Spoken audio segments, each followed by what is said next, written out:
What's good, y'all? It's Sean P. the Blunt God. Hey!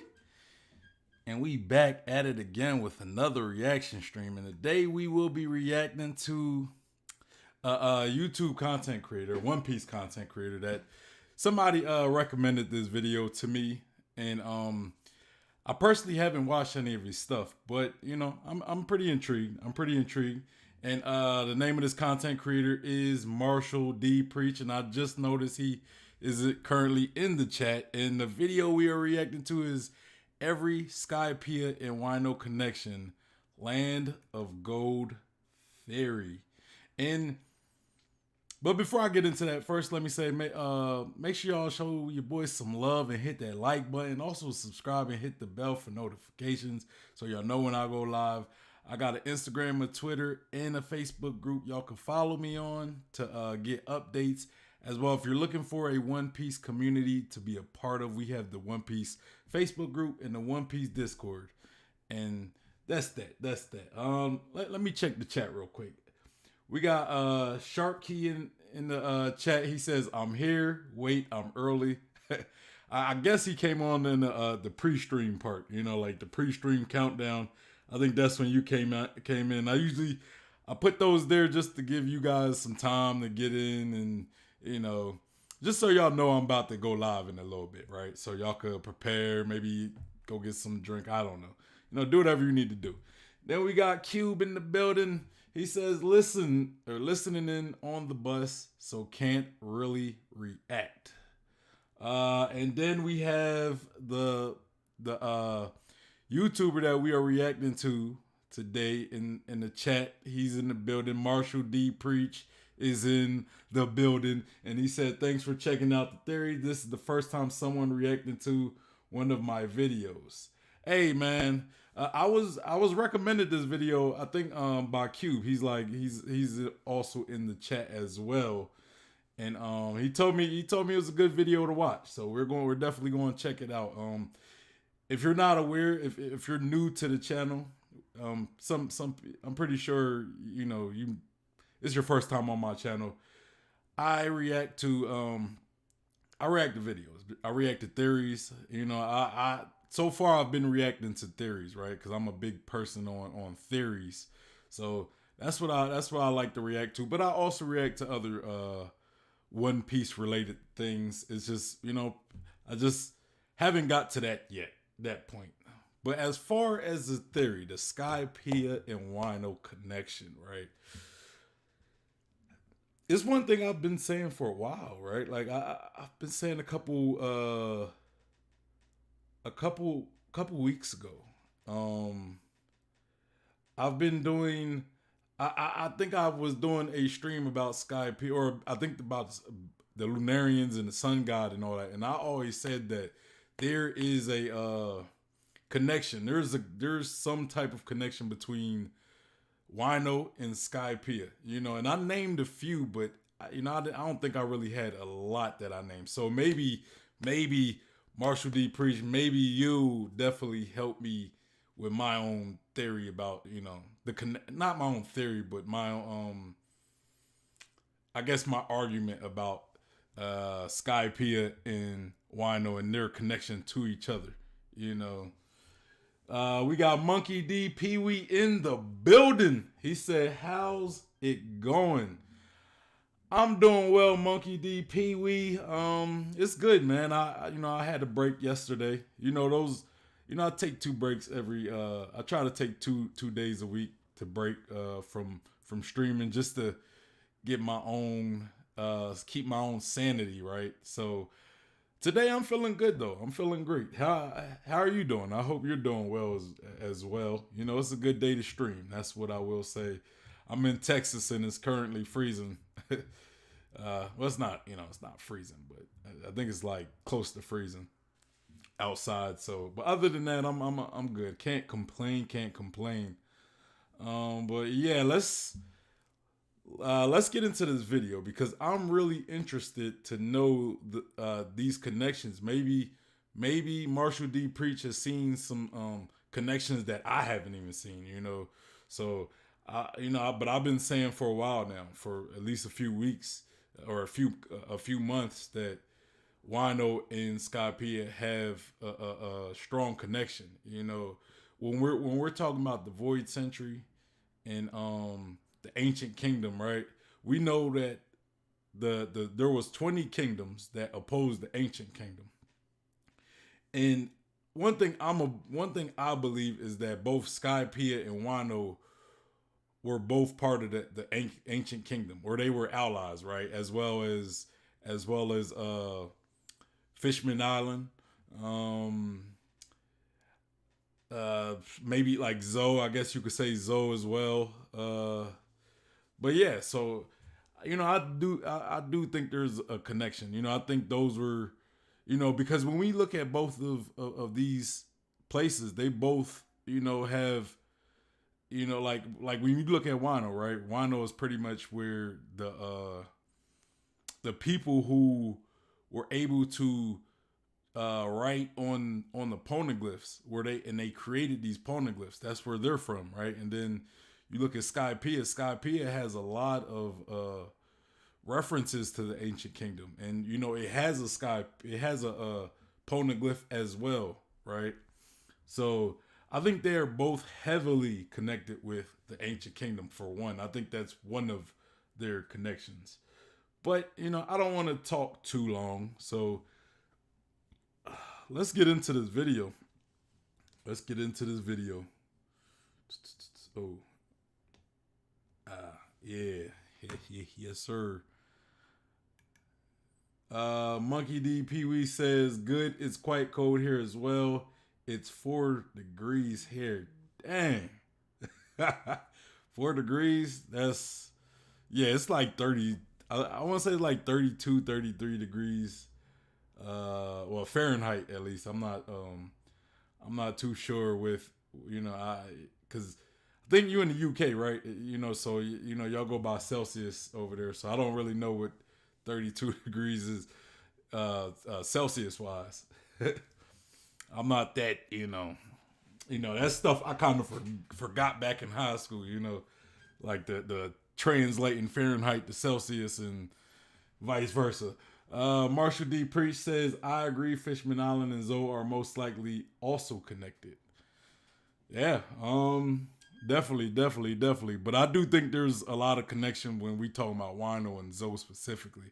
So, you know, I'm really serious. I'm really interested to see how you piece them together because, you know, it's probably way better than how I pieced them together. Me, I kind of did it on a whim. Like you probably had more research and evidence to support your theory. So, you know, but let's get into the video. Let's get into this video. I don't like Skypiea. Boo! You stink! I know that sounds crazy, right? Damn, man, that's I wasn't ready for that. Like I wasn't expecting that's how he was gonna start. You're like, man, I do not. I think the first time I watched Skypiea, I didn't really like it too much either. I thought it kind of dragged a little bit, but like going back and especially crafting theories, Skypiea is a gold mine. Skypiea is a gold mine for just theories and like as far as when we talking about like world building and just like the main plot of the story, I think Skypiea was probably one of the most important when it comes to the world building and the Skypiea or the main plot of the story, you know, because when we look at other arcs, there's a lot of great arcs, but not all of them per se really contribute a lot to the main story, right? But I think Skypiea is probably one of, especially if we're talking pre-time skip, I think Skypiea probably is one of the most important arcs when it comes to the main story, right? The main plot of the story. From a story perspective, not my favorite. It just sort of fell flat for me personally. But what I actually do love about Skypiea is the fact that we get so many connections between the Void Century, the Ancient Kingdom. We get some great world building and lore. And most recently, a lot of people are starting to realize that there is a distinct connection to Wano as well. I wish Skypiea could be more important during the Straw Hat's travels. For example, how did Zoro not immediately get flashbacks to Skypiea when he fought King? He even says that he must discover the secret of King's race in order to defeat him. Yet it seems like it never even crossed his mind. Or what about Hitetsu in Amigasa Village? He clearly has these Skypiean looking wings, but besides Nico, man, thank you, Marshall D. Preach, thank you, because nobody ever points out those wings that Hitetsu, Tengu Yama Hitetsu has, right? Even though they're worse, I have seen some panels where he didn't have those wings. I don't know if he could take them off or if he hides them or what. But I think when the panel where him and Otoko was going to the fire festival, I think he didn't have those wings. But I've been saying for a while, like, I think he has to be related to the Lunarians, right? But why is his wings white when King's are black? Why isn't his black? So maybe they're like two classes or two groups of Lunarians, right? Because those aren't wings of the other Skypiea or the other sky races. Those are Lunarian wings. So, but yeah, like definitely, I think Lunarians have they're connected to Skypiea as well, right? They're connected to the other sky races.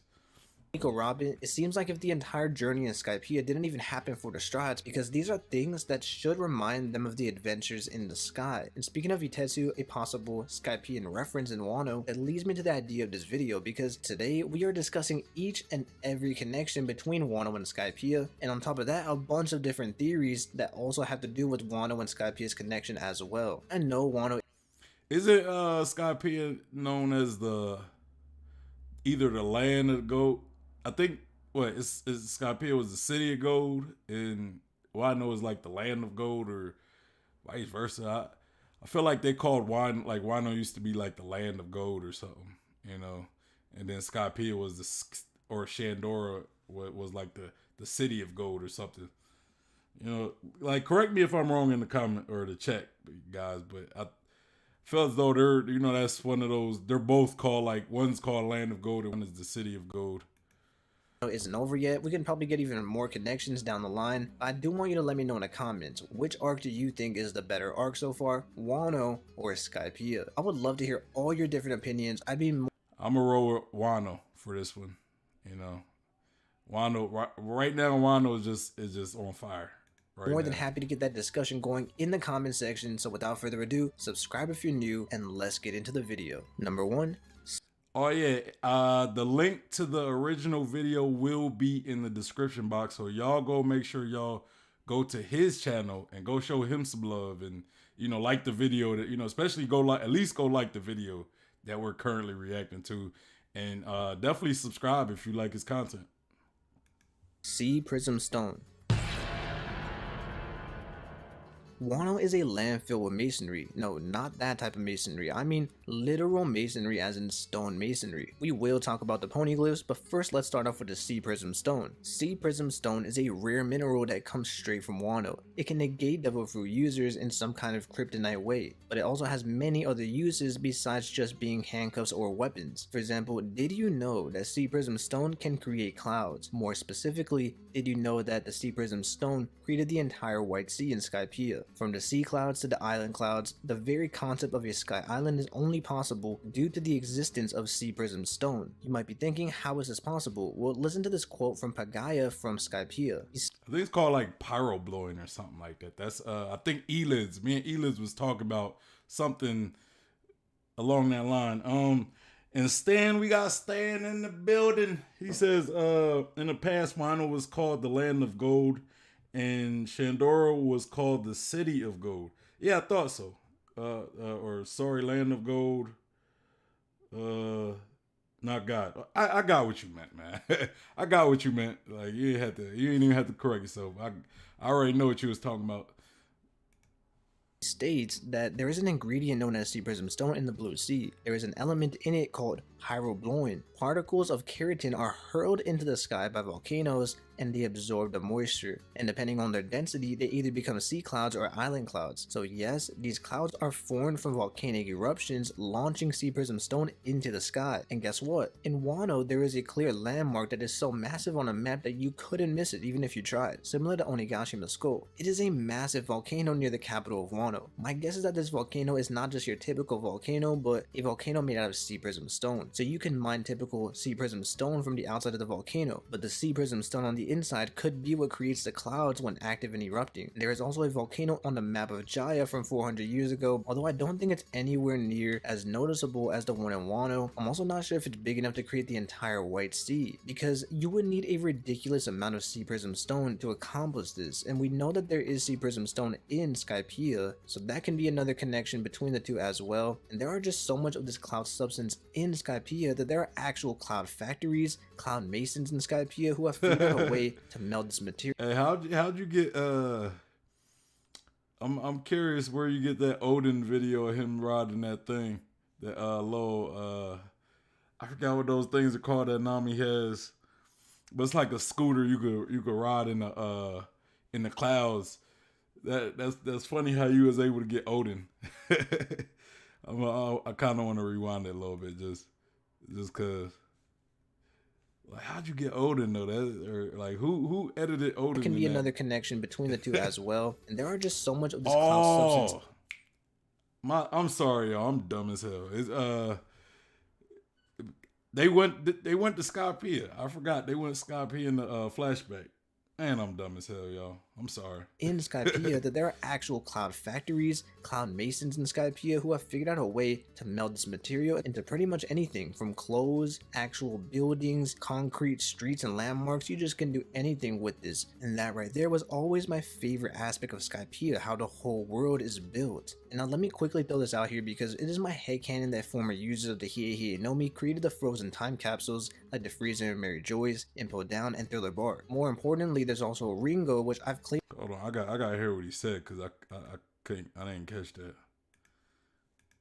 And now let me quickly throw this out here because it is my headcanon that former users of the Hiei no Mi created the frozen time capsules like the Freezer and Mary Joy's, Impo Down, and Thriller Bar. More importantly, there's also Ringo, okay. which I've claimed before that all of Ringo could have been created by a former awakened user of the ability as well. I have an entire video explaining this theory, so go and check it out after this video. Is it possible that some of these Sky Islands were created by a former awakened Magu no Mi who came across the Sea Prism Stone? And now if you look at Mount Fuji, which is a massive volcano in Japan, it's also in One Piece. And this is the visible landmark on the map of Wano, which is called Mount Fuji as well in the series. And this could also be why the white boar is a god in One Piece, because if it's something to do with the mountain, and it's called the mountain god. Another place with multiple volcanoes was Little Garden, but personally I just feel like the combination of the place where the Sea Prism Stone comes from and a massive volcano, I feel like there is some kind of connection with Skypiea. Another possibility is that underneath Jaya there are smaller volcanoes in the ocean, and that could be why the knockup stream occurs, and maybe this is a volcano with Sea Prism Stone in it, therefore creating the White Sea. There's also the fact that Wiper got his hands on Sea Prism Stone, and he used it when he almost managed to kill Enel in Skypiea. I would also like to point out that Sea Prism Stone is known to have the essence of the sea, and Wano has completely different water from the oceans. You can see a clear separation in the coloring, the waves, before even entering Wano. So maybe this has something to do with the Sea Prism Stone, since Skypiea had its own sea, and Wano has its own sea as well. And if you don't believe what I'm saying, I would recommend watching the anime because they did a much better job of describing and showing the clear difference between the shift of the different oceans. For me, the fact that Oda explained the entire process of the clouds and how they came from Sea Prism Stone, and all of this really just makes me think that he had a plan for it somewhere down the line, considering how rare the mineral is and how specifically important it is coming from Wano, and possibly the most integral aspect of Skypiea, since without the Sea Prism Stone, we wouldn't even have Skypiea at all. The White Sea wouldn't exist, the entire island wouldn't exist, all of their culture would just not exist at all. But now moving on to number 2, let's talk about the ancient writings and the poneglyphs. But yeah, man, it's funny. Like, I don't really hear many One Piece YouTubers talk about power blowing, right? Like, you're the second person I heard really talk about it. You know, like, honestly, I forgot it was even a thing in the series. You know, like I forgot until like Eliz brought it up in like Eliz, my friend, he's also a content creator as well. He does a lot of theories talking about hockey, and you know, currently he has a series called The Red Sea, right? The Red Sea, which is about a hell, right? Like, let's say if Skypiea is heaven, there's like a hell of One Piece. Not like a literal hell, but it's a hell where people like the Lunarians come from. Like, the Lunarians might have lived there at one point. But like a lot of the races of characters that we see that look like demons, you know, like Magellan, Hannibal. I think I forget the one character name who's like one of Big Mom's daughters. She got like pink hair or something, and these little horns that come out her head that have like upside down hearts, or you could say like a spade symbol or whatever. Like, these characters, like where they come from, and he theorized that there's like a Red Sea or hell, right? Which is pretty much where these races come from. And in this Red Sea, he talks about, like, in this theory, he talks a lot about power blowing and how it makes almost, you have to go watch it to understand that, because I don't want to go messing up his words. But yeah, but you're like, but outside of him, you're probably you're like the second person I really seen talk about it.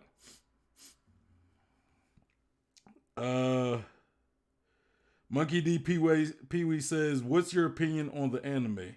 I know the pacing is a bit bad, but I still really enjoy it. And I've recently just started reading the manga after being caught up on the anime for a while. I love the anime. Like if I know a lot of people don't like the anime. I think it depends on the arc, right? Like I think some arcs kind of don't do a great job when it comes to the anime. Like a lot of people are not gonna like me when I say this, but I've said it before and I'll always say it. I didn't like Dressrosa, right? In the anime, I didn't like Dressrosa. I didn't read Dressrosa. I actually started reading the chapters around Zoe. I started reading the chapters around Zoe. So Dressrosa was like the last arc that I watched and didn't read. And Dressrosa was so painful to watch, man. It just the pacing was horrible. It's like it takes like 3-4 episodes just to get like a good chunk of anything new, right? So yeah, I know a lot of people didn't like Whole Cake Island, but I actually, when it comes to anime, I liked Whole Cake Island, and I'm loving Wano in the anime because Wano has filler, but they're doing it in a good way. Because in the manga, Oda kind of glosses over some things, and then in the manga or the anime, we get there's some filler, but good filler though. Like a lot of people, they talk about filler like it's a bad thing. Filler can be good or it could be bad, right? Like useless thriller or not thriller, useless filler. Like that's what Dressrosa to me had was a lot of just wasteful filler, right? Like just like we see blank faces of irrelevant people a lot. Dressrosa or Wano on the other hand has a lot of good filler. It adds to the overall plot and it actually helps move it forward at times. So yeah, I personally like the anime. I just think sometimes the pacing could be pretty bad. Sometimes the artwork could be a little, like the animation could be a little janky. Like they didn't really have money to spend on some episodes. Which I get though. I get that, it being such a long running series. But that's my opinion on it though. Stan says, I think the anime, especially for Wano, is the best. I actually agree with that. I think the animation quality has definitely been, improving a lot, especially since Whole Cake Island technically, but Whole Cake kind of has some pacing issues as well, but outside the pacing issues, it had a lot of great stuff in my opinion. Stan also said, I recommend watching the anime instead of reading the manga for Wano because things are more fleshed out in the anime compared to the manga. I 100% agree with that. But I think that was intentional by Oda, right? Like Oda wants us to, because I think even Oda said before Wano that he wanted people to actually watch the anime. So I think he purposefully, kind of leaves certain things out of the anime or the manga, and then he lets the animators fill those holes in, you know what I'm saying? With good filler. And then Monkey D. Pee-wee said, yeah, I've realized that, and heard a lot of people say that Toei is doing amazing on the animation. It looks amazing. Yeah, man. And I think a lot of that has to do with the fact that Dragon Ball Super hasn't really been they're currently on break or hiatus, so they have more resources to throw at One Piece. Like they're better resources because Dragon Ball is like when it comes to Toei, Dragon Ball, like Toei loves Dragon Ball probably the most because it probably been giving them the most success for the longest, right? So they always cater to Dragon Ball. And sometimes they kind of leave One Piece hanging at times. So, but since there's no Dragon Ball episodes, we're getting some good anime. Monkey DP, we also said when I first watched the anime, it was in lockdown, and I did binge it. It was easy to watch through the first time, but rewatching some arcs is quite painful. Yeah, yeah, I agree with that. Some arcs were definitely a little painful. We got Mugiwara Disness in the chat. Shout out to Mugiwara Disness. I might be butchering that. He said, "Hey, what's up? What is going on, Mugiwara? I'm good. We're reacting to the Skypiea and Wano connection. I'm about to get right back into the video because I've been talking long enough." And he said, "What the dogs doing?" Yeah, we watching this theory video about Skypiea and Wano. So, welcome to the chat, Mugiwara. It's good to have you. But let's get back into it, y'all. There are poneglyphs in both Skypiea and Wano. Wano is speculated to have one of the most important poneglyphs in the entire series, but we can't forget that Skypiea also had one of the most important poneglyphs. So important in fact that Goldie Roger decided to leave a message with Odin carrying out his message in the ancient language. Facts.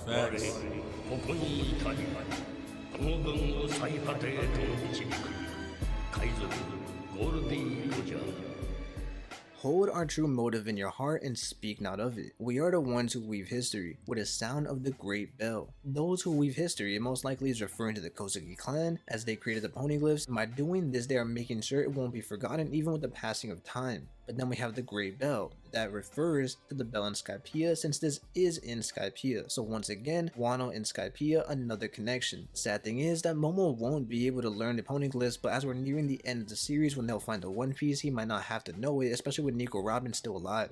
Meanwhile, in ancient Shandora, the people used this ancient text on not only the poneglyph, but also on the walls and the ancient documents. And they are actually the only civilization that we've seen in the entire world of One Piece that's shown ruins and the ancient writing throughout their culture. Something this integral to the culture proves an important connection between the coast. Mugiwara said, "Hey, preach, nice to catch you." I think he might still be in the chat. I'm not too sure. But he was in the chat. He said, "Nice to catch you on this. Thank you. Good to see you." Oh, we react to him. Yeah, we're reacting to Monkey D Preach. That's who we're reacting to right now.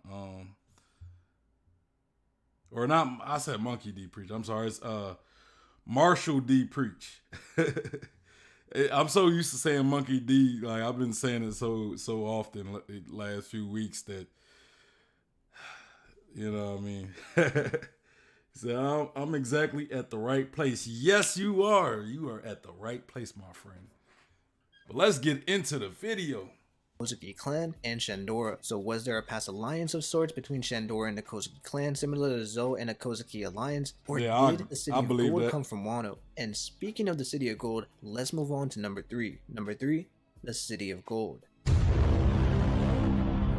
Bang! The Skypiea saga begins with Jaya, and this is where we find out about the tale of Nolan the Liar, the man who discovered El Dorado and the City of Gold. This City of Gold kickstarted Skypiea, as Robin and Nami are the most intrigued by this myth. We even have Bellamy and Blackbeard emphasizing on the debate of whether it's even real. Bellamy compares it to the One Piece and Emerald City. It is truly a sight to see. There is gold on the Arc Maxim, but in the city we have the more important things like the Golden Belfry, which was the most important relic of the past that Kalgora and the Shandorians treasured and protected. And then in chapter 937 we learn about Wano in the Land of Gold. Yukimaru tells us that Ryuma was a samurai who lived centuries ago during a time when the entire world knew Wano as a Land of Gold. Zoro reacts with, "Gold?" It is frustrating that Zoro acts like his journey to find the City of Gold never even happened. Once again, he acts like the entire Skypiea arc just doesn't exist. So you see, it's not just me guys, even Zoro is downplaying the Skypiea arc. All jokes aside though, Yukimaru goes on to say that the pirates lusted after Wano, world nobles desired to rule the country, Ryuma was the one one who protected Wano from the outsiders who were planning to gold rush the country. So the Land of Gold, City of Gold, could it be a coincidence? Well, honestly, I don't think it is. I also mentioned earlier that it could be possible that Shandora and the City of Gold were once connected to Wano. If you look at the geography of Wano, it looks like multiple different islands were shoved together. Maybe in the past, Shandora was one of these islands, or Jaya itself was the entire City of Gold, and that may have been all needed to give Wano its reputation as the Land of Gold. I mentioned the ancient writings throughout the city, so it does seem to fit the narrative. I never thought about, like, could Jaya have been part of Wano? I personally don't think so, because just they're so far, right? Like I mean, I'm not saying it's an impossibility or anything. I think just the distance of how far they are, you know, like I get that sometimes you could have two pieces of land that are attached and then they eventually drift apart, but they're super far apart, right? Like when you look at like our globe, right? When you look at the map, you know, you could tell that each country was like they was all part of one big land, massive land called Pangea, right? And then they eventually broke apart, separated. But even then, they kind of look like you could just kind of smash them together, right? Like you could just take them and just smash them together and get Pangea again. As for Wano and Jaya, I would think they would at least be in the like they're. It's kind of hard to explain what I mean, but they wouldn't be. They might be far because it could be the case that they drift, but like the land wouldn't have just like jumbled up, right? To where it's like like Jaya is so far from it, and that now there's a bunch of other pieces of land in between Jaya and Wano. If that makes sense, you know what I'm saying? But again, I'm not saying that can't be the case. I just don't. It'll just be weird. You know, this is One Piece, so like weird happens, right? But I don't know. But you said we got Cube. Cube said Nico Robin, the One Piece version of Wikipedia. Facts, man. She's she like has all the information of the history, at least most of it. You know, not all of it. You know, but she knows a lot about it, and she also has the skill to learn more about it, right? And then Cube also said, I think the people of Wano are descendants to Old Kingdom. I think both the people, like the Skypeans and the people of Wano are like descendants, right? I think their ancestors were part of the ancient kingdom, personally. And then he said, not necessarily the entire island. Bink Saki's song does say people of the weaving land are saying farewell. Maybe the people came to Wano to isolate themselves. I mean, I think that might be the case. You know, like they Wano was like a great land of resources, and it also was like a great place to isolate or get away from like all the bad out there that these other kingdoms are pretty much causing, right? Monkey D. Pee-wee says, did anyone start watching the anime as dub? That's what I first watched because this was the second anime I ever watched. I wasn't the biggest fan of subbed, but after watching One Piece, I enjoy subbed. I actually don't remember. I don't remember. I think maybe I did start watching dub. Maybe. I know that's probably going to get a lot of anime people, you know, the whole dub versus sub community. They go crazy over that. You say, oh, I watched dub. They act like they going to die. I think I did I think I did watch a few episodes of dub, you know, and then, but all the episodes only go but so far, I think, it dub compared to sub. So eventually, if you want to keep watching, you have to start watching sub, right? Stan says, I started watching the anime as dub, but then switched to sub. Yeah, same with me. Same with me. that the Kozuki clan had a connection to Shandora. At one point, they were in Shandora. After all, even in Wano, we don't see many places that have this ancient text randomly throughout Wano itself. And with what Gyukimaru said, it's possible that Ryuma may have lived during the Void Century, or even before or slightly after that era. Royal nobles and pirates are brought up, and Wano isn't known for gold in any way right now. Ryuma was also the individual who changed Wano from the reputation and culture from the land of gold, and essentially ushering in a new era in Wano. Since this shows that Wano wasn't always necessarily a land of samurai, it could be possible that the Shandorans were once Wano citizens and they didn't yet know of the samurai culture, because Shandora could have been separated before Wano was known as the land of samurai. Also, how would the information get out to all these people? So it would have to most likely be during a time so far in the past when Wano had open borders. And if you want me to give an exact pinpoint time, I would say maybe around 1100 years ago, because this is also known as the peak of Shandora's civilization. I'm not exactly sure about any of this, but let me know what you think. I also came across this theory on Reddit by a user named Sock Hefty that claims there will be a golden bell in Wano and it is being preserved until Joy Boy opens Wano's borders. According to this idea, the bell could be kept underneath the Shogun's castle and tree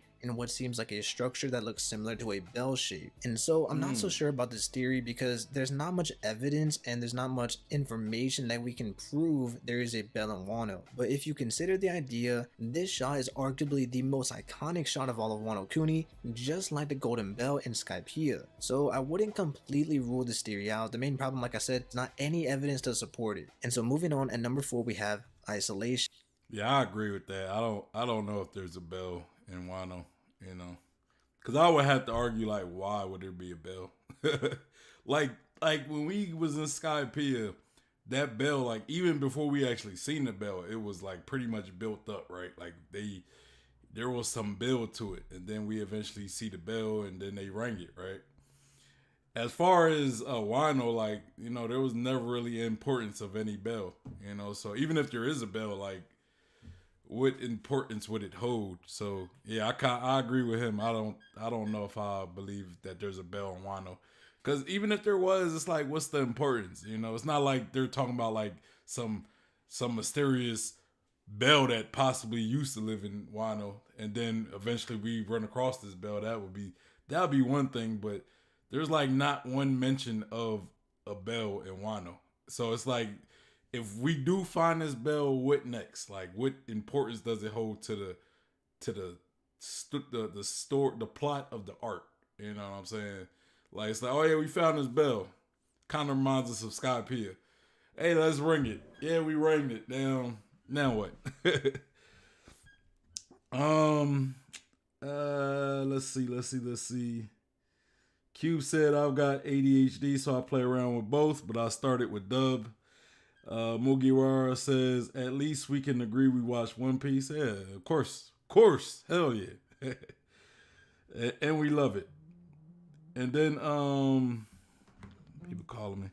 And then, Monkey DP, we say, I think dub is funnier, and yeah, I do love it.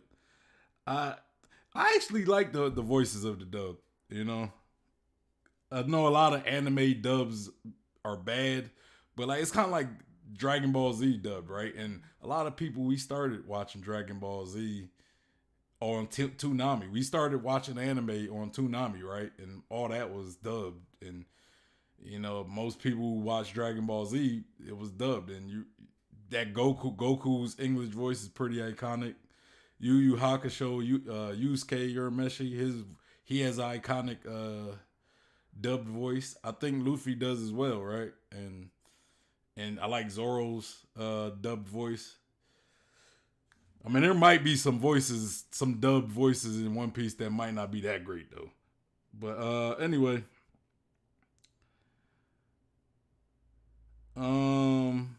Cube says, I'd see a bell in Laugh Tale due to the link to Shandora, one in emerald and one in gold, but I don't see it in Wano. And then yeah, I mean, there could be one in Laugh Tale as well. My thing would be, what's the purpose of the bell, right? Like the bell in Skypiea had importance. You know what I'm saying? There was some importance behind that bell. You know, so I would think wherever there's another bell, there would need to be some type of importance, right?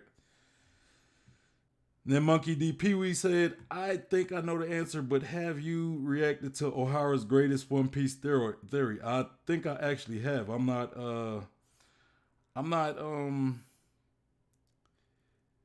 trying to think which one it was. Cause I was watching the Arthur Library of O'Hara. I know which one you're talking about. Monkey D. Pee Wee. It's the one about Jaya, right? Where he talks about how, Laugh Tail could have been in Jaya, right? It could have been on I want to say the left eye, the eye that's missing in Jaya. And he's saying like part of Jaya was shot to the top to Skypiea, and then the other part that had Laugh Tail on it might have had been sunk into the water, right? And then he connects it with Ennis Lobby, like that waterfall that we see in Ennis Lobby, like maybe the One Piece and Laugh Tail is down there, right? And that actually would, in some ways, it would make sense because it would explain why not many people made it to Laugh Tail, because you have to go down that waterfall. But I think I have seen that though.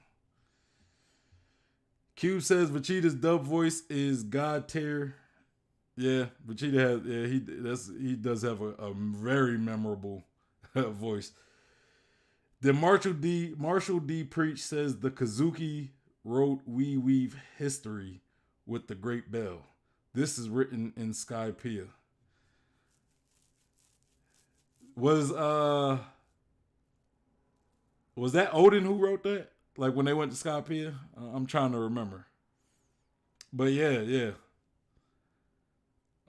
And then Monkey D. Pee Wee says, I believe Zoro and Vegeta have the same actor. I don't know. Maybe. I don't know. But let's get into it.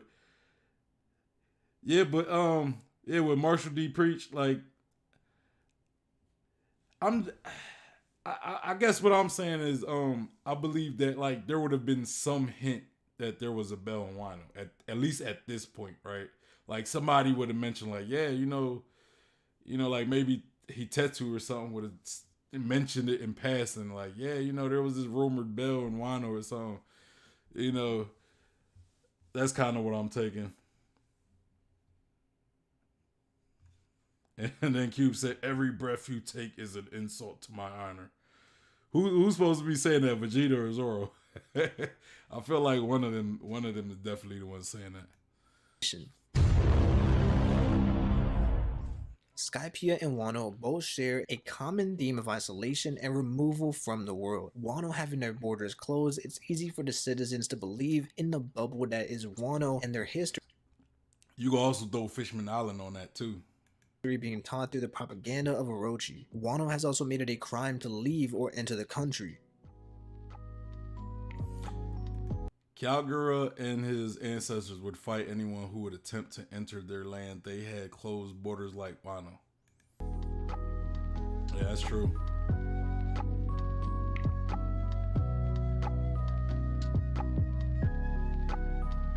They was on site with it. Could they be waiting for a certain figure to arrive? Similar to how Odin is, this isolation between the city of gold and the land of gold may connect them. Luffy is indeed that figure.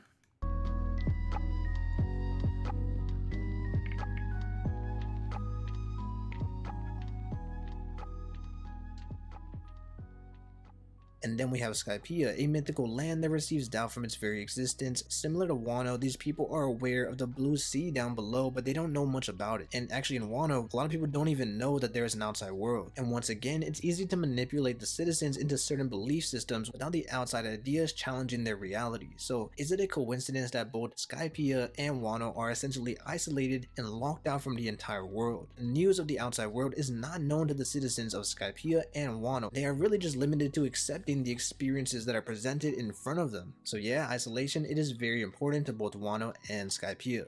Definitely. Number 5, giant animals. Giant animals are present throughout the entire series of One Piece. You have Sea Kings, a massive 800-year-old elephant, and Bigfoot. Many of these huge creatures seem to have some mythical, important feeling to them. In Wano, we have the giant white boar, who is also known as the mountain god, or the white boars, who are more general terms, the agents of God. And in Skypiea, we have a giant snake Nola, who is hundreds of years old. The snake is also the grandchild of another massive beast known as Kashigama, who was worshipped as a deity. So Wano has a giant deity animal, and so does Skypiea. Also, let's not... Yeah, I think they called that snake. I think they called him the sun god. I think like if I remember correctly, I think they called him the sun god.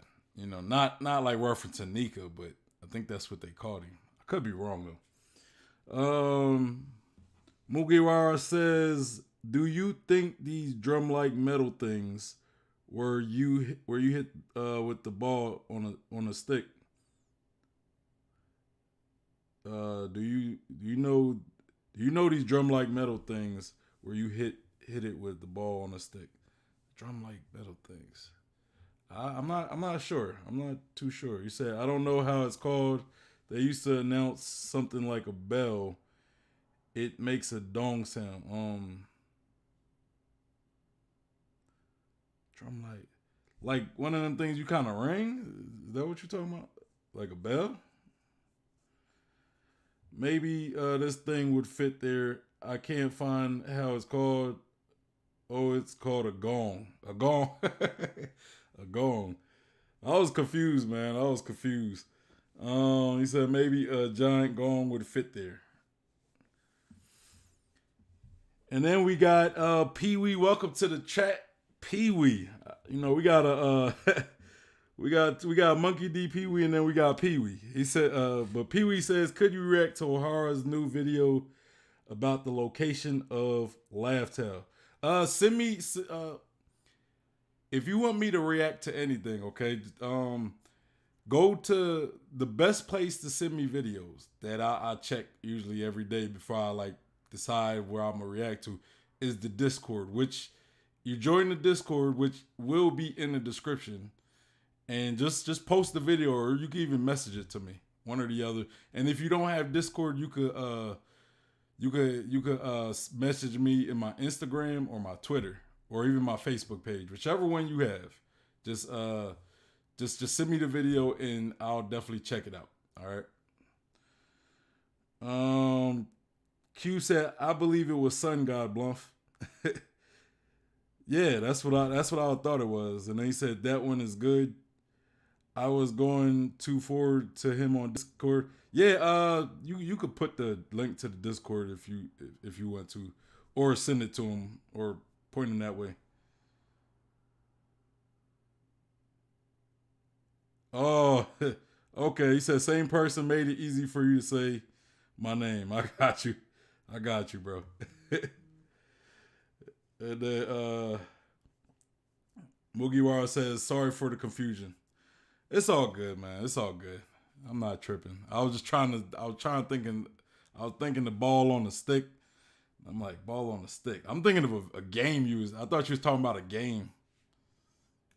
Let's not forget that Kaido is deemed the deity of Wano, and it's most likely just due to the fact that he is a giant mythical dragon. When we are first about to enter Wano, Luffy and his crew encounter a giant octopus. I will add you anywhere.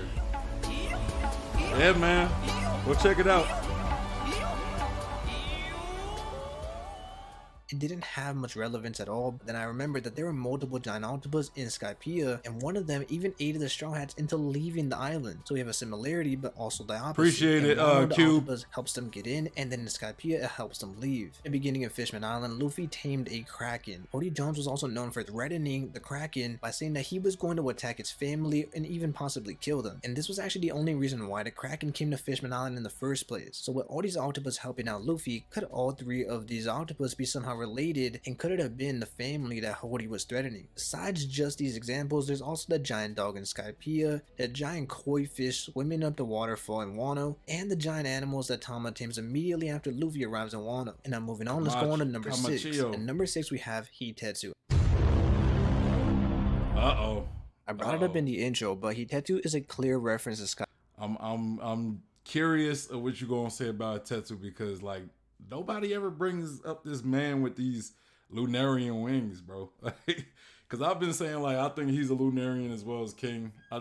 His wings are white and King's are black, so that could be maybe they were, two separate groups of Lunarians, or maybe just Lunarian, or maybe Hitetsu just wasn't raised in the same environment as King, right? So he didn't have to get.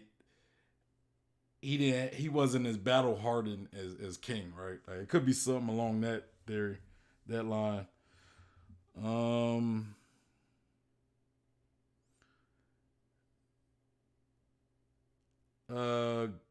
Pee Wee said, I have Discord, but I have just got it, but not sure how to use it. I have followed you on Twitter, so if I see a good video, I can send it to you. Yeah, man, you can send it to me on Twitter. That's cool too. If you don't want to use Discord, it's just Discord is going to be the easiest, but Twitter works as well. And then Mugiwara said, Discord is easy, man. You can even use it in the browser. That's true.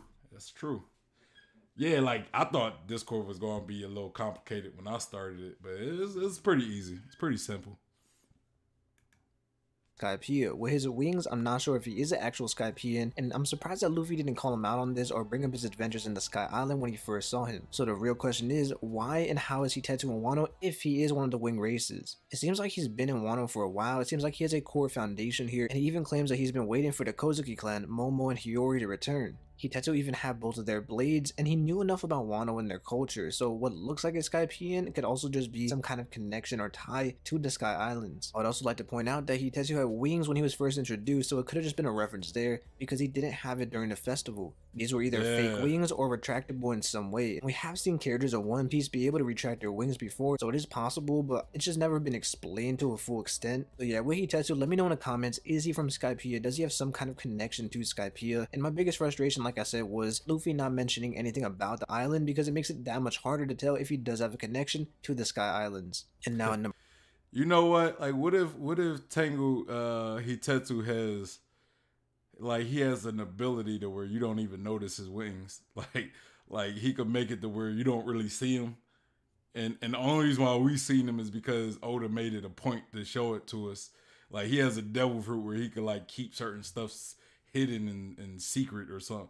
I don't know. I'm BSing right now, but number 7, I find that odd though. I do find that odd that he had him. He don't have him in this specific shot. Islands. And now at number 7, King. King is a Lunarian, which implies some kind of connection to the moon. Myself and many others assume that his wings are a trait from being a Lunarian instead of being mixed with the Lunarian in some kind of winged race like the Skypeans or the Shandorians. Although it could be possible since he is one of the last of his kind. But what if King's race is from the moon? And Nero had a fascination with the moon, he was a Birkin, yet he didn't have his wings, so we can definitely see some strange exemptions from the norm. Doesn't Nero's fascination with the moon and his travels hold a secret of King and his race? And besides this speculation, I also think it's interesting how Wano is the only arc in Skypiea that had introduced a brand new race or tribe of winged people. The first 3 winged races introduced were during Skypiea, being the Shandorians, the Skypeans, and the Birkins. There's also the ancient pictures that Nero finds on the moon that depicted the winged people, and with that name Lunarian, I could definitely see them having connections to the moon, especially when you consider the Birkins. And speaking of the Birkins and the moon, let's move on to number 8. Exactly. With like, and that's one thing. I've talked about, right? Like, when we get these cover stories of Enel being on the moon, we never see any traces of the Lunarians, right? So, like, my theory on the Lunarians is maybe like they're not from the part, or maybe they left the moon way before the other sky races, or you know what I'm saying? But another thing, right? Another thing that's very important with like the other connection of Wano and Skypiea is the moon, right? Like, that's another connection that I kind of forgot to bring up, because when you look at the Skypiea races, they have they're connected to the moon. They were in the moon before, they lived on the moon before they moved to the clouds. You know, I think it was along the line as they ran out of resources on the moon, so eventually they had to go back to the clouds, or they had to go to the clouds, right? And when we look at Wano, it's like the moon is always referenced, right? The dawn of, you know, when you look at the Koski clan, you know, they have the moon tattoos. You know, we got introduced to the Lunarians, which are like moon people, I guess. You know, like you could translate that to moon people. And then it's just so many references about the moon. We got the minks, right? Who they get powered by the moon, and they go in their Sulong form. So it's so many references when it comes when in Wano that references the moon, right? And when we consider Skypiea, Anel, his whole goal was pretty much to go to the moon, right? And then, you know, we also learn through Anel's travels to the moon that all the Skypean races, or the wing races, lived on the moon at one point. So yeah, but let's continue. The moon. He just talks about the moon, right? Q said Tetsu has a costume for sure. Feels more like a costume that honors the old kingdom. And you know what? It could be a costume. You know, like I could see why he would want to hide his wings, right? Because maybe it's like he doesn't want people to know he's a Lunarian. You know, because again, what we know from the Lunarians, right? We know with King, if people even just know the whereabouts of a Lunarian, and you pretty much tip off the world government, you get paid just for tipping them off, right? Like, you know, I forget how much it was, but just tipping them off, you get paid. So maybe that's probably why Tengu Hitetsu hides his wings, because he doesn't want to get found out that he's a Lunarian. So he found a way to hide him.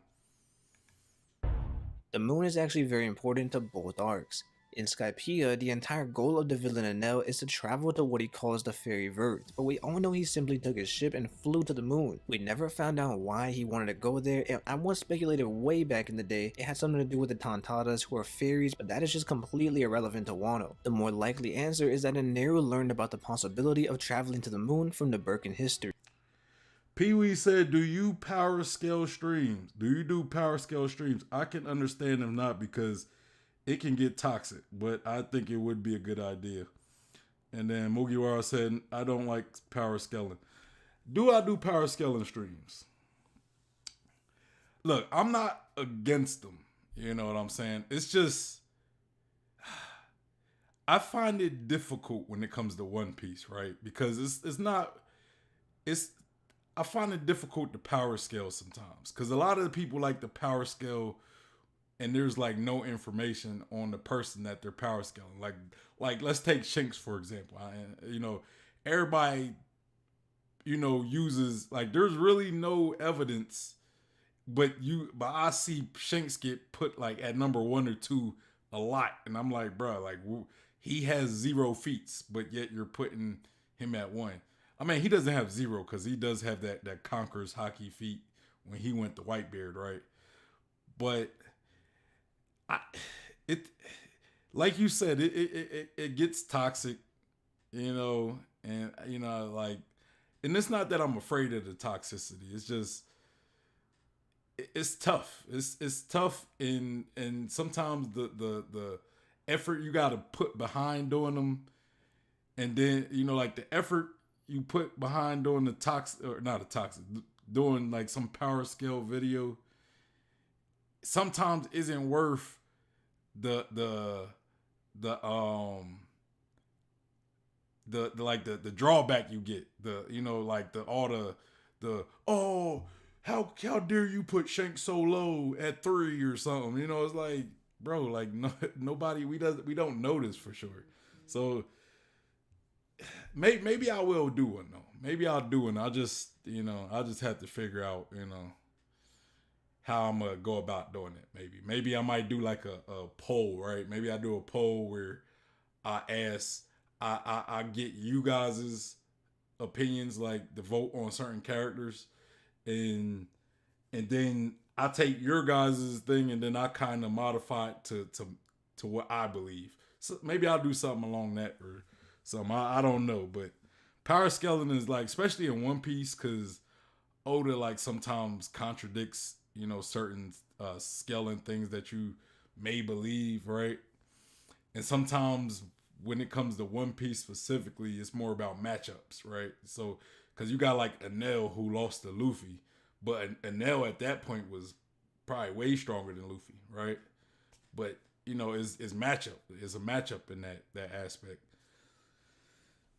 But yeah, maybe we'll do it. If y'all really want a Power Skeleton stream, you know, maybe I'll have to do a Power Skeleton stream. Maybe I'll have to do a Power Skeleton stream. Cube says Power Skeleton is hard in One Piece when you know that Oda pushes a story narrative than a fighting based one. Yeah, and that's another reason, right? You know. And then he says, since it was mostly 1v1.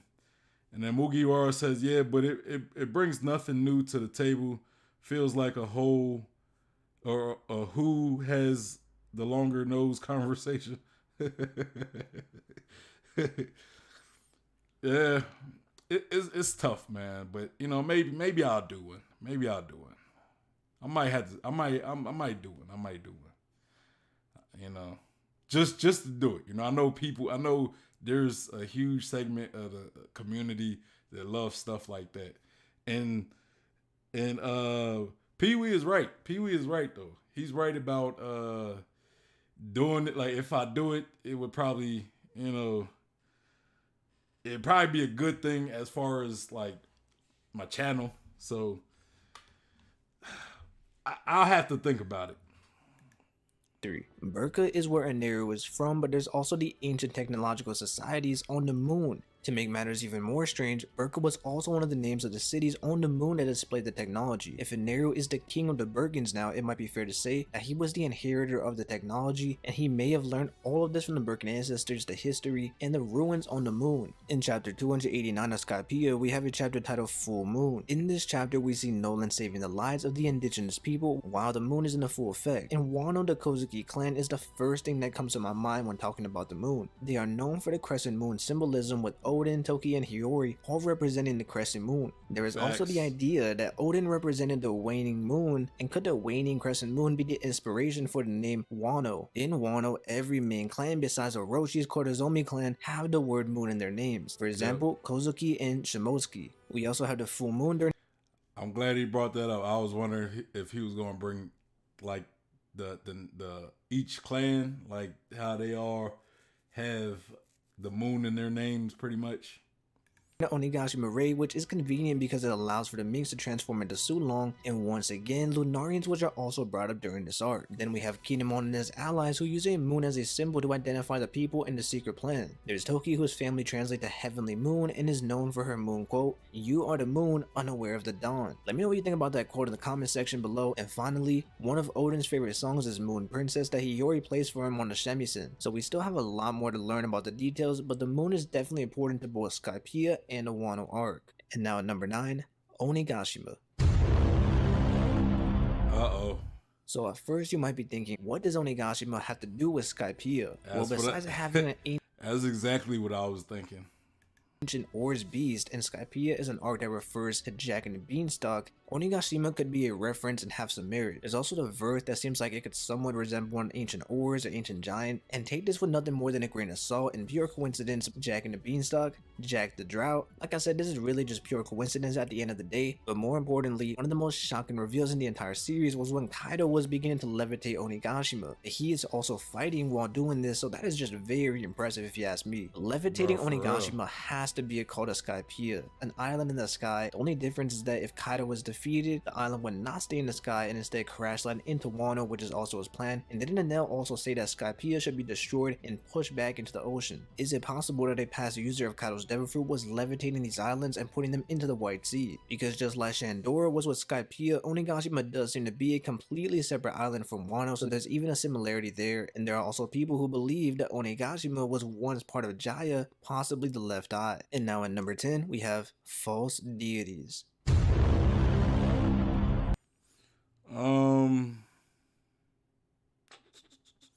Let me see where it starts. Mugiwara says, but when you do, you must put Buggy in place. One, just to mess with people. Yeah, that'll definitely get people wound up. Q says, I've seen someone say that Garp isn't that strong since Morgan wouldn't him. Even the Garp was asleep. I mean, come on. I mean, we know Garp's stronger than at least Morgan at the very least. At the very least. But I think I don't think Garp is as strong like now. You know, I'm not saying he still couldn't beat somebody like Morgan, but like if we're talking like current Garp, you know, he might not be like top 10, maybe not top 5 at least. Definitely not top 5, but probably not like, I don't know if he'd be top 10 in currently, you know, especially since he's older and everything. And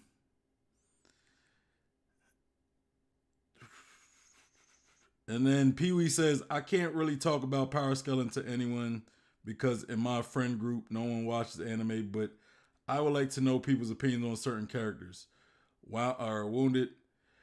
I mean, look, I do have like a rough estimation of who I think are the strongest, at least when it comes to like the top 10, at least. I think anything past the top 10, you know, I would definitely have to sit down and actually like write it down or whatever.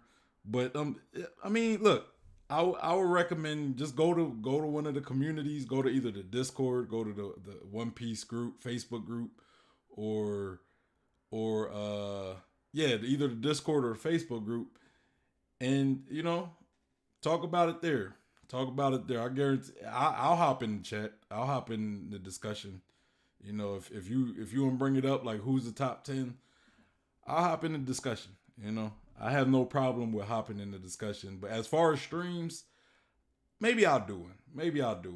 You know, maybe I'll do one. I'll just have to. It probably wouldn't be like soon, only because I would really want to sit down and actually think about the top 10, top 20 or whatever. So there's that. But maybe I'll do it. You know, I'm considering it. You know, if you guys want one, I would do that. You know, even if it's just one person. But you know, I'll consider it though. I'll definitely consider it.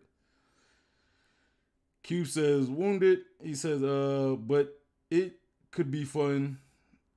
Oh, you talking about when Morgan wounded Garp while he was sleeping? Yeah, I remember that. He said, but it could be fun. I am game. Pee Wee said, I love the scene when it happened. It made me laugh. Just how he realized he got cut. Yeah, Garp, one of my favorite characters, man. He's one of my favorite characters.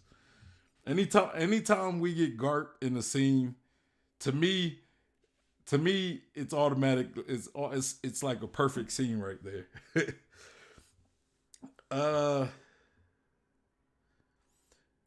Mugiwara says, can you do the Blackbeard Zihaha? You would have the strong voice. Zihaha. Zihaha. Let me stop, man. I got a roommate. He probably think I'm crazy, man. But there you go. I'll be doing the Zihaha. You might catch me doing the Zihaha, or you might catch me doing the whoa, whoa, whoa, whoa. Kaido and Blackbeard are like my two favorite laughs to do. So Luffy is always facing against these fake gods. In Wano we have Kaido, who is a fake deity, and he came in and conquered the island just like Enel was a false god for the Skypeans and the Shandorians. Kaido's plan of essentially using the island as a nuke is very similar to Enel's plan of killing everyone in Skypiea. He used the Arc Maxim to launch lightning nukes and planned to push everything in the land back into the sea. And Kaido said that he chose Wano and he's there for a reason, so maybe we will learn that Enel had similar intentions of going to Upper Yard for a reason all along. And this could actually work since he did destroy Burka, his hometown, town and then found out there was an ancient city of Burka on the moon. If you consider Doflamingo, we got Charlos and a bunch of other fake gods in One Piece, and Nell and Kaido don't seem so unique, but with the way that they act and are portrayed in the series, a closed nation with a fake god, there are some similarities. The citizens have the mindset to be able to be taken over and to believe in these godlike figures. Number 11, entrances. Set entrances. My favorite chapter in all of Skypiea might actually be the very first chapter. I just love how Oda really got across the sense of wonder, adventure, and witnessing many mysteries of the world. The actual execution of this arc was lackluster if you ask me, but there's no denying the excitement that we all felt after the amazing build-up to Jaya as this impossible task of escaping Blackbeard and using the knockup stream. Similarly in Wano, we have the first chapter being Luffy washing up on the shore, and how did they arrive? Well, because this is a country where it's a crime for anyone to come in and out, they have to use their ship to climb a waterfall with the giant Japanese sea life. I do prefer the Skypiea entrance a lot more because they are flying up there with the Mary, but I know I wasn't the only one who felt the similarities between the two entrances, have strange dangerous ways of arriving. I actually never thought of it, but that's true though. Like I actually never thought about the entrances comparison, right? The connection between, but when you do consider it, it was like those two, the Wino arc and the Skypiea arc were the like the two arcs where it's like just the entrance was dangerous, right? Like the entrance alone was probably like super dangerous, right? But yeah, it's a good point. It's a good point. Pee Wee said 100% agree. I love Garp, bro. Garp, to me, Garp is like the perfect character, right? He's like the perfect character in One Piece. Or I don't want to say the perfect character. He's the best written character in my opinion. You know, like the fact that he's a Marine, his son's a revolutionary army leader. His grandson is a pirate who's trying to become pirate king, and then he also adopted his old pirate rival who he was a pirate. Like he adopted a pirate's son, right? And Ace took him in, raised him, and then both his grandsons became pretty much pirates, which they're technically his enemy, and then eventually one of them get caught and he has to sit there and pretty much it's like he was so conflicted, right? He had to pretty much accept, he had to sit there and say, look, I can either follow my duty as a Marine and execute him, or I can follow my duty as a grandfather and save him, right? Like he was so conflicted, It was great writing. If you ask me, it was wonderful writing when it comes to Garp's character. And then Mugiwara say, yeah, man, that's a 99% perfect. Spot on laugh. Hey man, like I'll be practicing a little bit. I'll be practicing. Especially you probably might catch me do Kaido's laugh more though. That whoa. Now I probably don't sound as much as like Kaido as I do Blackbeard, but I just like the whoa. But let's continue. I would say it may be possible and there might be a connection there, because since Wano's borders are closed for a reason, maybe there was also some intentionality with Skypiea being in the sky and they didn't want anyone to find out about the ancient kingdom, the poneglyphs, because you even have the world government. They know about Wano, but do they even know about Skypiea? It doesn't seem like anyone in the world knows about this island. And speaking of entrances, there's also the... Bro, that was such a random Nami placement. Such a random Nami placement, but I'm not mad at it though. I'm not mad at it. The fact that Kaido was first revealed on a sky island with Rose, who was from a sky island as well. Oh, I didn't even think of that. His entrance was him jumping off the island, showing that he cannot die. So was Kaido's introduction being on a sky island purposeful, or was this once again another coincidence? In the number 12, now this is a very important one, because now we are talking about Sun God Nika.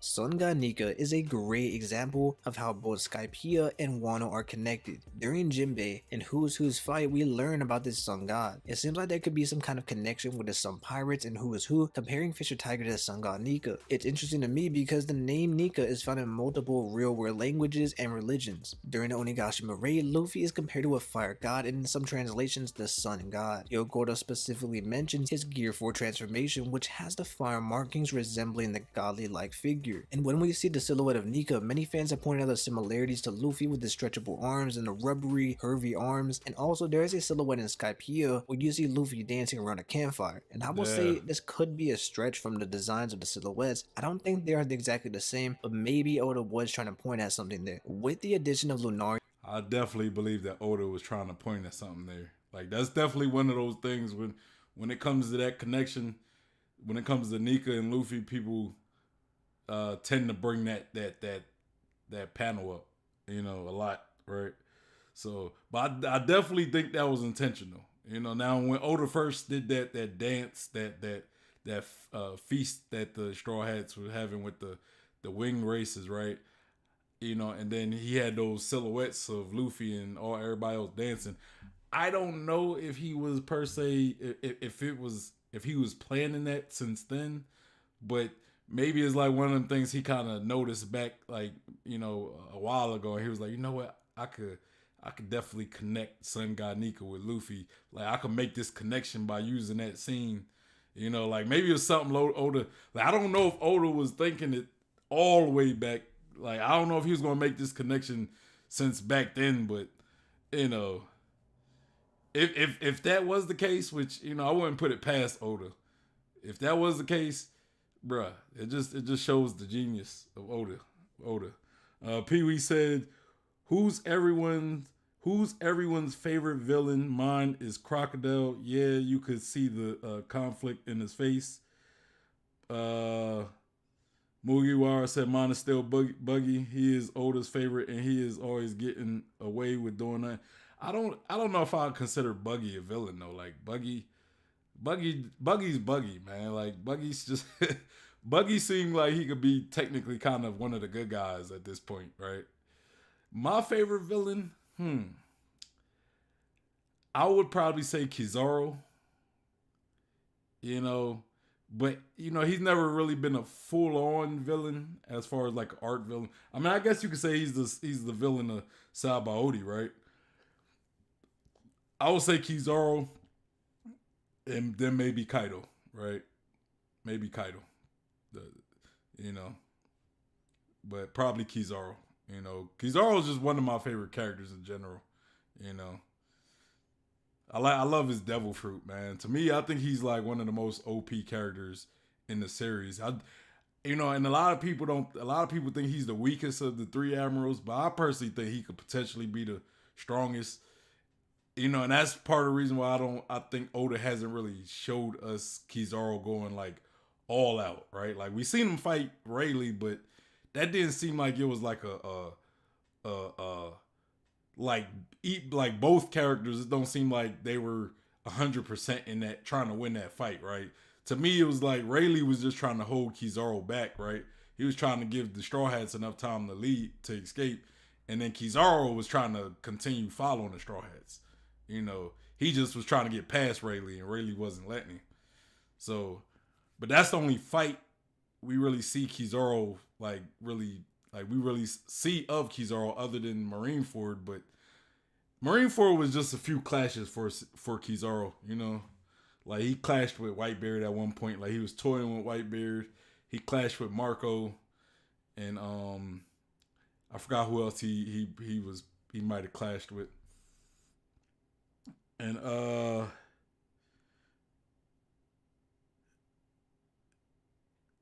Mugiwara said he's Luigi. Luigi wins by doing nothing. Oh, Buggy. And then Cube says Blackbeard, Buggy is misunderstood. And then Blackbeard is another one of my favorites too. I think he might actually be the best villain. He's not my favorite, but him or Akainu are probably the best villains, And I would probably say Akainu just because he actually succeeded at killing Ace, right? He probably did the most hated thing in the series and succeeded at doing it, right? So I'll probably say Akaino's probably gonna be the best. And then Mugiwara says, imagine Zebek Hasa clown nose too. or imagine Zebek having a clown nose too. Yeah, that'd be weird. That'd be wild. And then Pee Wee said they had to nerf Kizaru by giving him a slow personality. Exactly. That's how, because if he was really like going at the speed of light, like who is legitimately beating Kizaru? If you like give him the full scope of light power, who's beating him? I would say the only two people you could give a case to would be Fujitara, because he has gravity and gravity does affect light, and Blackbeard because he has darkness, and darkness absorbs light as well. So those two are the only ones I think could beat him, just because they have the perfect counters for his devil fruit. But even then, like they would have to catch him, right? And if Kizaru was just zipping all over the place, I don't know if they could beat him. But again, Oda had to nerf Kizaru,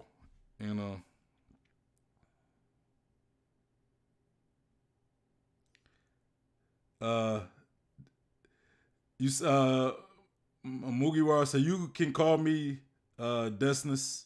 Am I saying that right, Desnus? That should be easier. Am I right, Desnus? Am I saying it right? Let me know. Okay. You said I am. And then he said Kizaru is the natural weakness of Blackbeard, so I think Blackbeard will going to kill him. I don't know if he's going to kill him. I don't know if they're even going to fight, Brett. But if they were to fight, I think Blackbeard would definitely be. He might have an advantage, right? Because darkness is the weakness of light. Who are you, race of fire gods or moon gods? Oda does seem to be really hinting at these religions and bringing all of One Piece together through religion. The Shandians believed in the ancient religions, and Nolan had to stop Kalgara from sacrificing his own daughter to the sun god, because in chapter 287, this is when we first hear of the sun god, and the Shandorans were performing human sacrifice. We also have a lot of sun references throughout all of One Piece. It does seem to be a huge symbol. Sun god actually was only mentioned in Skypiea and Wano specifically. Number 13. The Fire Festival. Okay. The Fire Festival is a huge celebration in Wano to mourn the dead and celebrate their legacies and memories. During this day, there is a tradition where the citizens of Wano burn tall bonfires so they can reach the heavens. In Skypiea, we have an arc with clear symbology to the afterlife with angels, heaven, and entering Heaven's Gate when you first arrive. But this looks like even more like a connection of Wano when you consider that we saw the Straw Hats and their allies dancing around a bonfire. And like I said previously, Hitetsu could even maybe be a connection to Skypiea, and he is the one who was talking about the bonfires reaching the heavens to Otoko. And remember that during the festival in Wano, the citizens create small sky boats, and I don't remember if they ever explained why they do this, but I'm just going to assume that they also are planning to fly these up and float them into the heavens like the giant bonfire. This actually is very interesting to me because Enel's arc maxim was something that Enderu told the people of Skypiea to make for him. So is it a coincidence that there are sky boats and sky ships? Desnus, he said, yeah, perfect. So I said it right. Good. I try to say people's names right here, man. I tried to. And I'm glad I said it right, because, I didn't want to butcher it. That's why I was just saying Mugiwara. I didn't want to butcher your name.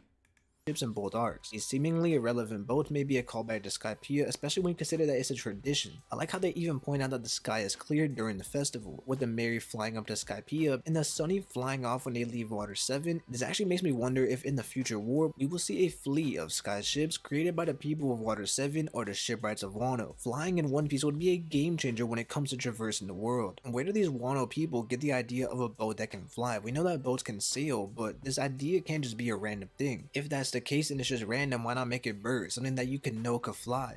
Another tiny detail about the Fire Festival is the idea. I think I don't think the ships are flying. I think they're like gliding, right? I think they're gliding. They're just, the air is keeping them up, But I don't think they're like I don't remember. I could be wrong. If I'm wrong, if they were indeed flying, y'all correct me. But I think they were gliding though. Desna said, I like the horn sound effect. Think I should use that too. And the clown horn just in case I need a Buggy reference. Man, you going in with Buggy today, man. Hey, man. Get you a nose, some makeup. You good, man. You good. Get you like some blue hair, like a blue wig, and a big old blanket of a one piece suit, right? Like what they call them? Like a onesie. Like you get a onesie that's like a blanket. You'll be looking like Buggy after he became Warlord. Here that we saw golden bells multiple times during the celebration. It's not even hidden, guys. At some points during the anime is clear up close shots of the golden bells during the festivities, with Luffy ringing the golden bell at the end of the arc of Skypiea, and a poneglyph stating that the Kozuki clan weaves the history with golden bells. We know that the bell is one of the most notable pieces of archaeology in the City of Gold. So are these little golden bells that we're getting close-up shots of any relevance to the big golden bell in Shandora? So moving on to number 15, the Kozuki crest. Now, the Kozuki crest is a very mysterious symbol that depicts what looks like a crane or some type of bird. When I first saw this symbol, I thought of a Skypiea wearing a straw hat, because when I first saw it, I immediately thought the beak was the half side of the straw hat, but I'm probably completely wrong on this and just look at things in a weird way. Anyways, guys, getting back to the Kozuki crest, there is a big circle surrounded by 8 little circles, and there are many theories about this and what the symbol could represent. Some theories say it's based off the Japanese crane symbol, the Soda no Maru, and then some other theories will say that the 8 circles represents the 8 clans that are allied with the ancient kingdom back in the day. Others believe that it could be the 8 moons or planets that we see in the solar system, because we saw this in the Library of Ohara that they believed that the Earth was the center of the solar system. But if those planets around Earth was actually just Earth with 8 different moons, then this is where that theory comes from. Regardless of what it means, there is a similar symbol in Skypiea, a big circle with 8 little circles on the outside. And if Skypiea has this symbol, maybe the wings do represent the wing races of Skypiea. And at number 16 we have the color pages. Okay. During the Skypiea arc, we had multiple color pages that could possibly resemble Wano. I wouldn't make much of this first. Why Sanji's foot look like a hand? I literally thought that was like Nami's hand. I'm like, why Nami's hand look like that? First one, because it is just a Japanese manga, and there are also other color pages in the entire story that resemble Wano or Japan, so this is most likely a cool coincidence and a great color page. But if you look at the second one right here, I think this one could actually be a reference to Wano and Skypiea, because in chapter 287 we have a great color page of Sanji cooking up for the team. In this color page we have them eating ramen, and it also looks like we have a dragon and a few boars. If you want to know more about the boar and its connection to Wano, leave my video in the description, because I made an entire... I think the boar would represent the mountain god, right? And then you got Sanji, you got the dragon, which would be like Kaido, of course. And then you got Soba Mask. Or not Soba Mask, but you know Sanji was in Wano cooking up like soba. I think that's what I'm thinking he meant with the boar, right? Remember we had the baby boar that Kinemon stole, him and Denjiro stole, and then that brought out the mountain god. Cause that little boar kind of remind me of that boar, except it's brown, like this one. Like these boars are brown, but that other boar I think was white. The mountain god's baby. Alright, video on that. I did also mention it in this video before, the giant boar, who is also the mountain god. So this color page right here is a little bit more on the nose, but let me know what you guys think. Especially considering that now you have 2 Wano gods in the Skypiea color page, it makes it even more interesting when you consider what the chapter is called, because it's called Kami Killing or God Killer. Nolan killed the big snake that was considered a god in the chapter, and just like Odin killed the mountain god or the boar in Wano. And there is so much speculation that Kaido will die in Wano and he is the dragon. Also mentioned this earlier, but in chapter 287, in the chapter we first hear about the sun god, because Nolan killing that snake was meant to save the girl who was being sacrificed to the sun gods. So with all of that, right, I think that 287 at least was definitely a reference to Wano, maybe not 269, but let me know what you guys think in the comments. Final piece of evidence that Wano and Skypiea are connected. If that was definitely to connect them two, that was some great planning for Oda, man. Like that was some great Oda really had, like, I mean, it does kind of make sense, because from what I remember, from what I heard, Oda kind of already had an idea of how Wano was going to go. So you know, maybe he been dropping us little hints of what's going to happen in Wano, right? Connected, we have the Habubor symbol. I'm not exactly sure what this is called, but I do know it's a symbol that connected all of the people with the samurai with Kinemon and the Skybirds, and you had Luffy and Law, and all these people were connected. Let's look at this symbol right here, because you have the big snake, which could be the big snake from Skypiea, because you also had the cranes or whatever, the birds right there. Then you have the moon as well. Like I said, the moon is very important to Skypiea and Wano, and it looks like they have the fire as well, which could maybe represent the sun god, because at the other side you have the moon, right? So the moon gods, the sun gods, and if this is Luffy, who also has Ace's fire attacks, and he also is compared to the fire god because he has the fire tattoos on the gear for transformation. This could definitely be having to do with Luffy. So to finish out the video, I just wanted to leave you guys with a crazy crackpot theory that I have about this symbol. I probably just completely overanalyzed this, but you never know, man, because Oda did some crazy stuff with foreshadowing and symbols and all this and that. So anyways, guys, like I said, I'm not the biggest fan of Skypiea, but after doing this video, I've definitely come to have a new appreciation for the arc as a story arc, which is what an arc is. Not my favorite, but there is so much little details in Skypiea. There are so many little references in Wano, and I definitely believe that Wano and Skypiea are connected in some way. Was Wano and Skypiea the ancient kingdom back in the day? I mean, I don't know, man, but let me know what you think about it in the comments. What is your favorite connection of Wano and Skypiea that really blew your mind? I'm sure there are plenty of other connections that you can make, but for now, I think 17 is more than enough. Like I said, some of these like what Hitetsu was just speculation, but then you have something like the Sea Prism Stone, which is definitely important in my eyes. I don't see how this is not a connection. Anyways, guys, if you love One Piece, don't forget to like button, don't forget to subscribe, and have a great day. All right, yeah, let me make sure I give him a like. I'm also subscribed, you know, maybe definitely check out some more of his stuff. Definitely. Yeah. So that's the video right there. And yeah, it was definitely a very informational, dense theory, or you know, and he was more so just putting a lot of connections. You know, he said a lot of stuff that I've definitely said, but then he also said a lot more, right? Like he definitely made a lot more connections than I made. That some great connections as well. Then he says, or Desna says, yeah, awesome. And he said, would you react to a little funny compilation I did about One Piece? I mean, if you you send it, you send it to the Discord. The link to the Discord is in the detail box, in the description box. You know, or you can send it to one of my other social media platforms as well. I'll let you know where I'm gonna send it after I wrap this up. You said already double subscribe. Appreciate that, man. Appreciate that. Welcome to the channel. I really appreciate having you here. Yeah, so I mean, I don't really have much to add to it. He kind of said, you know, almost everything I would say about this, right? Like I've always said there were connections. Well, I ain't gonna say I've always said that, but I've said that there's connections between Wano and Skypiea, right? So, and he helped verify that. You know, he helped verify it with even better research than I've done, because I didn't really do any research. It's just some stuff that to me just was obvious, right? It was just some stuff that was obvious to me. And yeah, so I don't really have much to add to it. You know, like when we talk about the moon, right? I think the moon is probably going to be the biggest connector of Wano and Skypiea, right?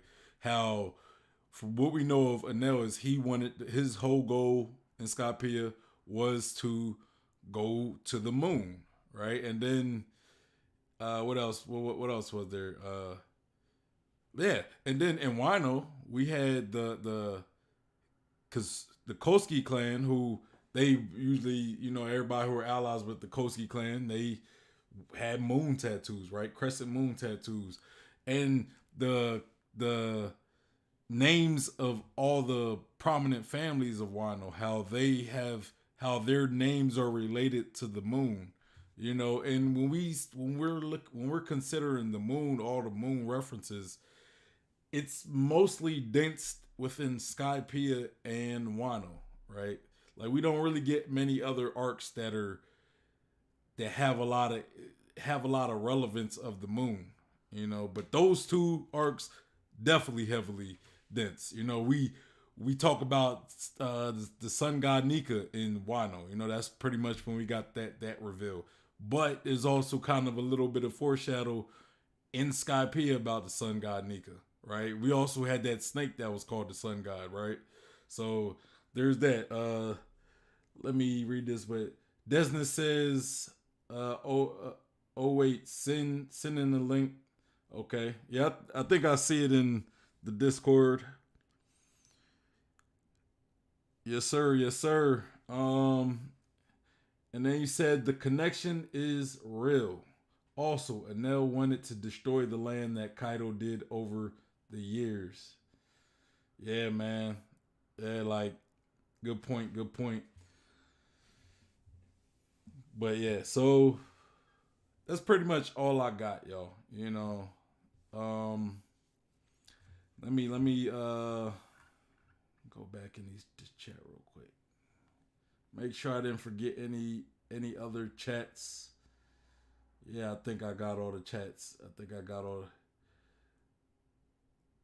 Oh, got Pee Wee. He says, "Great stream as always. Thank you for that. I really appreciate that." He said, "I'm off to sleep now. Catch you in the next stream." Hey, bro, have a good night. Have a good day at work tomorrow as well. You know, I'll catch you. I will be streaming tomorrow. Same time. So, you know, be ready for that. And then Desmond says, "Awesome stream." Hey, I appreciate the love, guys. I appreciate it. I definitely do appreciate it. But yeah, y'all, you know, let's wrap this up because that's all I got, y'all. I have nothing else to add. You know, I think Marshall D Preach, I thought it was a great video. You know, you pretty much validated a lot of stuff I already was saying. So, you know, I can't really even dispute anything you said. You know, other than maybe the bell. Not saying it's not there. It's just, you know. I mean, you did say something about the I get what you were saying when you said the straw hats. I guess Wano is the straw hat that weaves, or no, the bell it weaves. I forgot exactly what the saying was. Let me see if I can find what you said on that.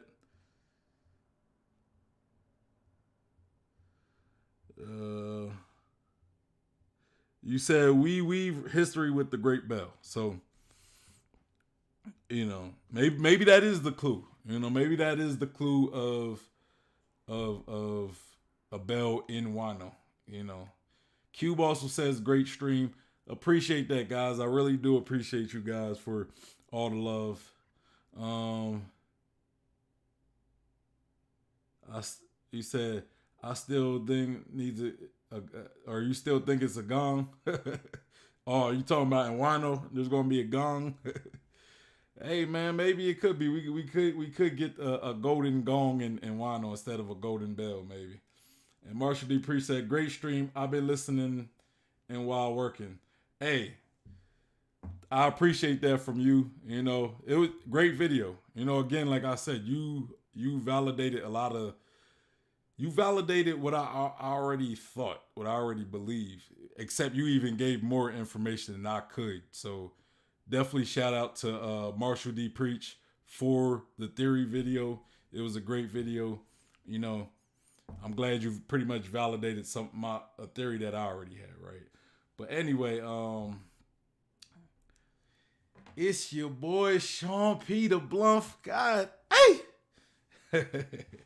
I just had to give y'all that. Shout out. Let me give some shout outs, man. Let me give some shout outs to shout out to Sharp Key. You know, he was here. You know, he was here early in the stream. I haven't seen him since. But shout out to him though. Shout out to him for stopping through the chat. You know, shout out to Cube. You know, he's always here. Appreciate it. You know, I'm glad you still come. I'm glad you still join these streams, man. Like, I'm glad that, you know, I'm good enough for you to keep, you know, joining these streams. And I'm glad that all you guys pretty much stayed with me, right? Shout out the Monkey D Pee Wee. I know you changed your name to Pee Wee, but I like the Monkey D Pee Wee, man. I like that, you know. But shout out to Pee Wee too. Shout out the Stan for stopping through for a bit. Shout out to Desness. You know, make sure I say that right. Shout out to Desness. And welcome to the chat as well, Desness. Welcome to the channel. You know, really appreciate all you guys coming in to chat with little old me. You know, I didn't think I was that interesting enough to to watch, but you know, hey, I appreciate you guys. I will be streaming tomorrow. You guys done sent me some videos on the Discord. I gotta figure out which one I'm gonna react to. I'll probably do it in the order that you guys sent it to me. So Desness says, "Oh, you're so awesome." Appreciate that. That means a lot. You know, when you guys compliment, say I'm awesome, or you guys like the stream, yeah, y'all really don't understand how much that means to me. It really does, you know, because I've been at this channel for a while now, and you guys are, you know, y'all coming to chat with me. You know, that's what I wanted to be. I like chatting with people about One Piece, so I made a channel, right? I love talking about One Piece, so I made a discussion channel. I like reacting to these theories that's done by a lot of these great YouTubers that put a lot of work into their content, and I love to talk about it because it's like, hey, you know, I like to use those videos to have something to talk about with fans, right? You know, I try to do this a little different. You know, I'm not the one making these theories, but hey, I'm the one bringing the discussion to the table with these theories. That's pretty much my goal, is to use these theories and stuff that these other creators make and turn them into discussions, right? Turn them into discussions where we analyze what's being said in these theories, and whether we agree or disagree. You know, my job's not, you know, I don't come here to try to tear down YouTubers or try to tear down their theories. Even if I disagree with the theory, it's not my goal. My goal is not to tear it down. It's just to discuss these things and the validity of some of them, you know. But that's that. I'm gonna read this chat and then I'm gonna wrap this up.